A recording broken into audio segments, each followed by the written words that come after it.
I am Thomas Fish Palmer. I was born in 1747 at Ekwell, Bedfordshire, England. I was a Unitarian minister and political reformer. After receiving my early education under the Reverend Henry Gunning of Ely, I spent 5 years at Eton and in 1765 entered Queen's College, Cambridge. I was ordained in 1771. At Cambridge, seeds of doubt began to be sown by my teachers, and in 1783, after being curate at Leatherhead in Surrey for a short time, I became dissatisfied with certain doctrines of the Church of England. I embraced Unitarianism, and for the next 10 years preached that faith to Scottish congregations in Dundee and other Scottish towns. I displayed considerable biblical learning by publishing in the Theological Repository a series of tracts under the pseudonym Anglo-Scotus, and became acquainted with the celebrated Dr. Joseph Priestley and his radical Birmingham circle. It was an exciting yet dangerous time. I was equally distinguished in my zeal for political reform as I was religious reform, and I became closely identified with the Dundee group, the Friends of Liberty, who were fervently advocating this cause. When George Mealmaker, a Dundee weaver, wrote an address to the people on the subject of parliamentary reform, I arranged for its printing and distribution. For this, I was tried at Perth, Scotland, on the 12th of September 1793, on a charge of seditious practices. I was convicted and sentenced to 7 years' transportation to the colony of New South Wales.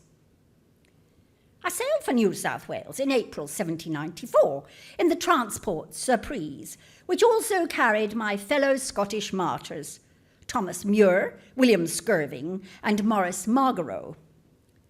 When we were in the tropics, Captain Campbell, master of the Surprise, acting on ill-founded charges of incitement to mutiny, confined Skirving and myself under conditions of extreme hardship, which were the subject of complaints laid before Lieutenant Governor Francis Grose on our arrival at Sydney on the 25th of October.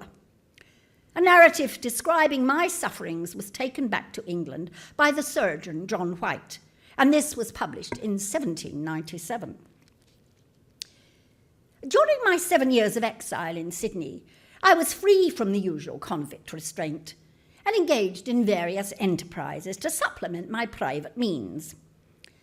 Apart from a farm, which proved unproductive, I entered into a partnership with John Boston and James Ellis, two young free settlers who'd also come in the Surprise. The latter was a son of a Dundee staymaker who'd been my companion and protégé for several years and had given evidence at the trial. This partnership, known as Boston & Co., was one of the pioneer trading concerns in the colony. Our major undertaking was in shipbuilding. By August 1797, with the aid of an encyclopedia brought by me from England, we built a small craft for the Norfolk Island trade.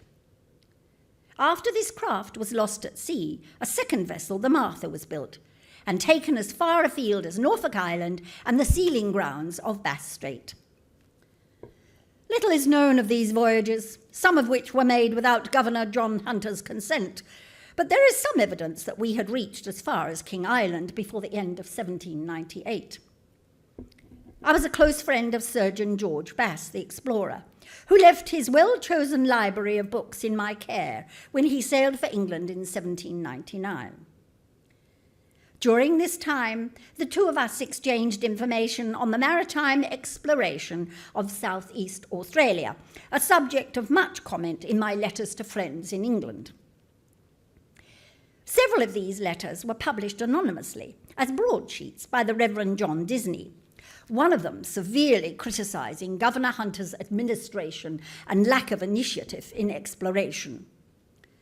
These reached the Duke of Portland, who called on Hunter for an explanation. Hunter replied in his dispatch of the 15th of November 1799, and while he did not openly name me as the author of these charges, he clearly indicated the friction then existing between the administration and me and my associates. When my sentence expired, together with Boston and Ellis, I bought the decrepit Spanish prize El Plumier, with William Reed, a former seaman of the Sirius, as captain, and sailed from Sydney for England in January 1801. After many troubles, due to the need for repairs and a shortage of provisions, the ship, almost sinking, reached the Spanish island of Guam, where it was condemned as unseaworthy. Enfeebled by the hardships of the voyage, I died there on the 2nd of June, 1802. I left my papers and effects to Ellis. Some years later, news reached England that because of my liberal religious beliefs, the Catholic friars had refused me a Christian burial, and that my body was interred on the seashore among pirates.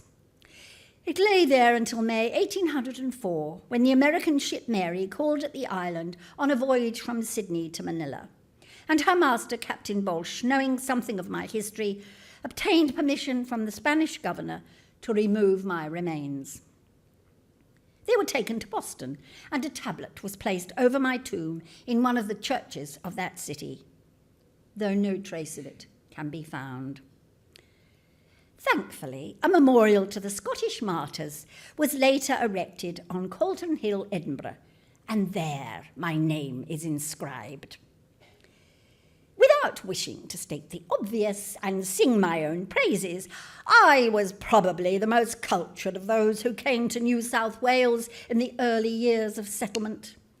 Humane in sentiment and advanced in political opinion, I gained the friendship of the more liberal-minded surgeons, White and Bass. But my radical views on politics and religion were looked at with suspicion in a penal colony and aroused the animosity of certain officers who accused me of being a leveller, and of Governor Hunter, who described me as the dark and infamous assassin because of my criticism of his incompetent regime. I am to be remembered as one who cheerfully suffered exile for opinions now commonplace, and as a pioneer in trade, manufacture, and shipbuilding in New South Wales. Thank you for listening to my story. Please carry forward the gifts of freedom, reason, and tolerance, and our glorious tradition of heresy.